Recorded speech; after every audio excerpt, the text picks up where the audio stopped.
Alright, so mami, number 1. Nakapwesto nga. O, diba? Ay, wala ko limon ako. Okay ka lang? Ay, nakapwesto na siya, o. Nakadapa siya. Usually, pag malapit ng lumabas, nakadapa talaga. So, nakadapa sa baby yan. Ito yung harap, ito yung batok. Ito yung measure.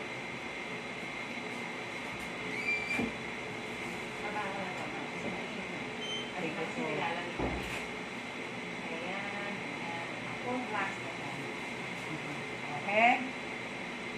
Tapos head circumference is the, tingnan mo yung head ni baby compared to form. Bilog-bilog na siya. Pag malapit na kasi siya, bababa na yung head. So, bibilog siya. Oo. Ayan, nakadapa na siya, oh. Pag malapit na kasi lagi yung ganyan nakadapa. Tsaka medyo mahirap na talaga ano yung head. Kasi nga, matilim. Nakasaks na siya yan, eh. So, another measurement of the head. Nakadapa pa rin. There. Okay. Dito natin dito. Okay naman. Now it's pareho. Okay, next. Ayan. Spine ulit. Yan. Since nakadapa siya, yung spine talaga ay nandyan sa taas. At malalaki na yan. At mahaba. Ayan. So, last part of the spine, alam natin yan. Kasi pataas yung last part. Ayan sila. Yung 4 na pataas. Okay. So, complete spine. Hanggang batok. Okay. O, inside baby, heart, syempre. Ay, below the heart, yung thick na yan, left to right, that's the liver, hanggang doon. Everything below that is bituka yan. May mga bilog-bilog, bituka na yan. Tapos, yung black, sa left side, that's stomach. Black, yung bituka, gray. Ang stomach, black.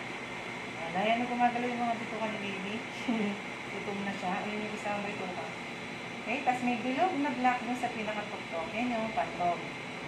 Alright, so kompleto po. No heart, liver, stomach, there's stomach. Ayun sa stomach, no, bituka, and then pantog. Side dito, top view. Sa top view, madilim, mami, kasi nga nakabata siya. Kasi yung spine, ayan, nag-shadow. O, yan yung heart. So, by level tayo. Level of the heart.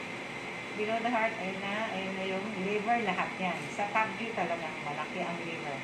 Para siyang hot cake. Ganyan talaga. Even in adult, no, the liver is the biggest organ. So, next natin i-measure yan. Yung level of the liver, which is the waistline. Yan. I-shoot natin yung gusto. Isa pa. Ayan, no, 5.5 pounds pa na. Kaya pwede ko na mga, yan ang next natin gusto malaman. Timbang. Ilan po yung kilo nito? Estimate. Ano siya? Ayan po. 2.5 kilos. 2.5 kilos. Hindi yan final, ha? Mami, hanggang July pa ng konti.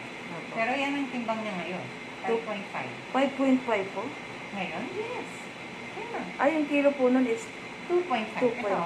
Ito man, grams yan. Pag ginawa mong kilogram, lagyan mo lang ng dot doon. Opo. So, 2.5 kilograms. Okay. 2,500 grams. Okay? O, pababa pa tayo. Di ba? Heart, liver. Ayan na, bitukan nyo. Ayan, bilog-bilog, napahaba. Tapos, ito actually kidney yan. Kita na yung mga kidney ni baby. Tapos, ito na yung hita. Ayan. So, last natin na siya. Yung buto sa hita. Yung mahaba. Okay? Siyempre, humaba na siya. Oh, kasi pagbawa na siya halos. So, yung mga measurements niya, very good. Ayan. Okay naman po siya do. Oh, okay siya. 2.5, oh. Laki na yun. Lalaki pa yan. Hindi pa yung final. Oh, next. Yung gender medyo nagtago, no? Kasi malaki na po si baby. Kita mo, sakto lang natin makita yung bayag. Lalaki po siya do. Oo, laki. Di ba natin nakita? Opo, lalaki. Ayan, kaya. Ninext-share ko lang. Bayag. Laki. Pero si Toy, dahil nga puno na yung tiyan mo, mahirap na makita, maliit na si Toy. Bayag, sure yan. Ayun, no? Bilog. O, tapos, picture natin yung head sa kabilang frame para alam ni doktora na naka-pose na tayo. So, let's label. Ayan, no? Bayag yan, yung naka-label, yung naka-pointer. Bayag na malaki. Oo, tapos pag nakapwesto na set, pilot. No? Ibig sabihin, yan yung mga importante malaman bago nyo na. Pwesto, gender, tigman. Diba tayo tapos, so, ano muna, well-being, heartbeat. So, well-being is, kamusta naman po si baby, oh. Close up si heart, so we can listen to heart.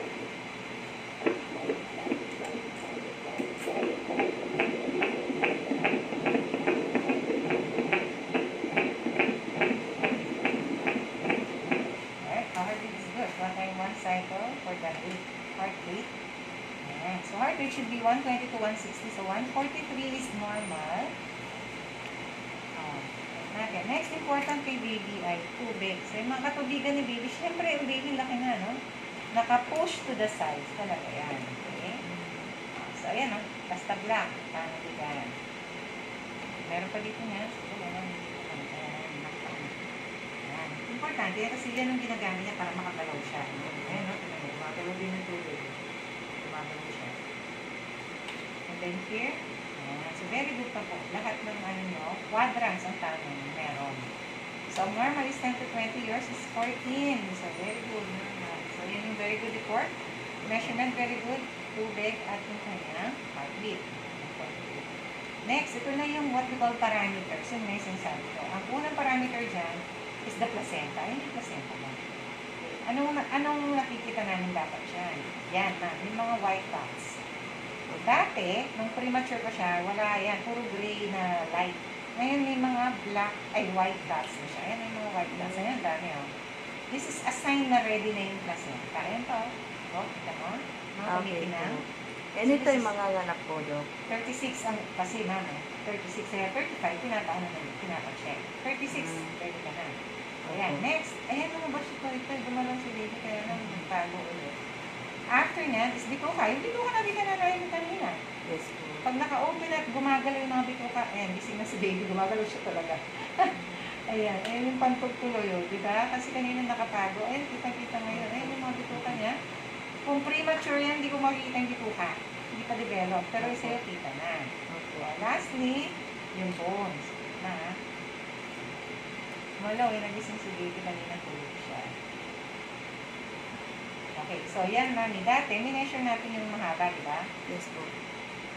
Ito mahaba yan. Ngayon, mayroong minemeasure sa tuhod ni baby. Ayan, pag itong buto na to, nakikita ko na sa tuhod niya, more than 0.6, ready na si baby. Ayan, 0.6 na. Okay. Ibig sabihin, kompleto na yung bones, kompleto na lahat si baby. Anytime, pwede na siya. Pero yung size, lumalaki ka ng konti. Okay. Last, yung nakapulupat ko, meron. Okay, punta tayo sa batok. Wala. Ayun ang batok niya. Ayun, spine, no? Opo. Kaya lang, minsan, mami, ngayon wala, pero sa sobrang likot, lalo na kung may fluid pa siya, yung tenga niya, tenga. So, pagkita ko yung tenga, mami, ibig sabihin nakadapa siya. Nakagano siya. Hindi ko makikita yung face. Okay. Pag nakaharap siya sa atin, hindi ko makikita yung tenga. Opo. Ayun, ang tenga, oh. Ibig sabihin, nakadapa siya niya. Ayun, yung tenga. O, ayun yung pisngi, oo. Hindi ko makikita yung mukha. Kasi nakadapa, eh. Ayun yung kabilang tenga. O, yan, oh. Tenga, oh. Tenga, shoulder. Buhok, may buhok na siya, oh. Kaya lang maliksi. Ayan, yan yung lines na white. Buhok yan. Nakadikit. Oo. Sa hair. Pero meron. Hindi siya kalbo, pero hindi mahaba yung hair. Opo. Meron kasi hahaba ng buhok, promise. Makikita ko. Lalo na hindi kita yung bayag, oh. Na pinapalan ng baby. Kasi matalagi. So, that's it. Wala talaga. Ayun yung talaga humarap sa akin. Ganun talaga, kanina pa nag-start tayo, nakadapa na siya. Ayun, nakaharap siya sa baba. Ito yung mukha. Ito yung bato. Tenga. Hindi ko makikita yung mukha. Yung mga kamay, nabilang na natin before. Actually, hindi pa na binibilang, pero diba, kita yung kamay niya, nakaganon. Okay. Ayan, 1, 2, 3, 4, 5. Thumb to. Yung thumb nakaparang nakaganon siya. Opo. Ayun, ayun, ginagawa niya lalo. Yan, kita mo yung thumb. Yan, gagawa yan. Yung mga katabi, normal yan. Umbilical cord yan. Yan yung hinahanap ko sa bato. Pag may ganyan sa bato, may nakatulupot. Pag sa harap, yan sa kamay, okay lang. Dito talaga dapat siya. So, Okay. yung isang talampakan, no? Kita rin toes. 1, 2, 3, 4, 5. Very rare yan. At yung isang talampakan sa taas, kita sila lahat. 1, 2, 3, 4, 5. Ayan, toes. Yung isang kamay nasa other side. Baka ito hindi ko makita. Ayan, ito nga hindi. Binaganan niya to. Anong kamay to? Left hand. Left hand yung binaganan niya. Hindi ko siya makita. Pero nakita na namin siya before, diba? Yes po. Hindi ko siya makita. Tinago niya. Nandito yan sa harap niya niyan. Nakatagal. Dito, baka dito sa harap niya. Wala binaganan niya. Ayan, yan siya. Ayan lang dito kong shoulder. Ayan siya dito. Ginagano niya talaga. Ganyan na talaga pag ganyan. Kaya sabi ko, di ba, bonus na yan.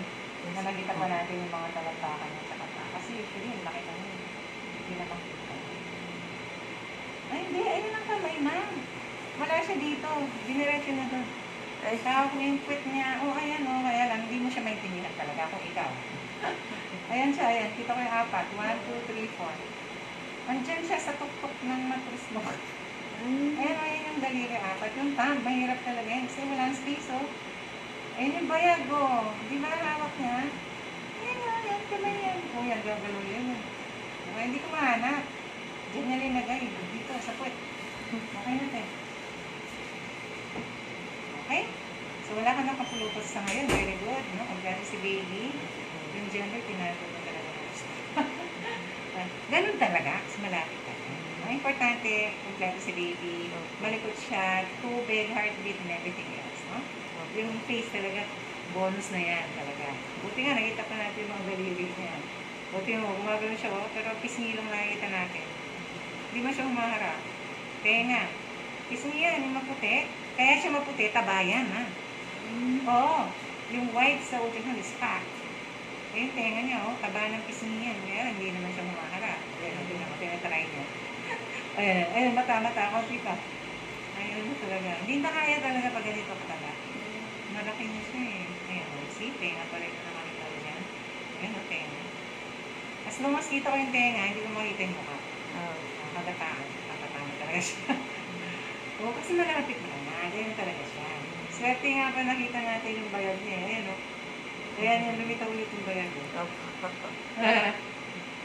diba? Alright, ma'am ka?